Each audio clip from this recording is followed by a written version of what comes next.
Second যা আছে ছেড়ে কপালে যা আছে কি দেখিস মারলে ভাই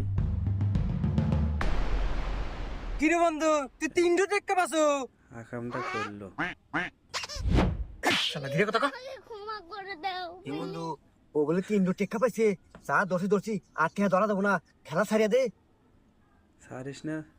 কি বন্ধু মারতে আমার না বন্ধু আর ধরবো না খেলা ছেড়ে দিলাম হ্যাঁ কিভাবে বোকা বানাবে? ঠিক আছে বন্ধু তুই হাইটি হারে বন্ধু আমি আর খেলবো না থাক আমি গেলাম দুজন যুক্তি শালার আছে কপাল কি রে 300 টাকা পাইলো হ্যাঁ আই রে কপাল আমার ঘরে বা কপাল কোনো হলো না না বাইগান যাই গে বাবা তাও অল্প টাকার মধ্যে গেছে বন্ধু টাকা 2 নয় 3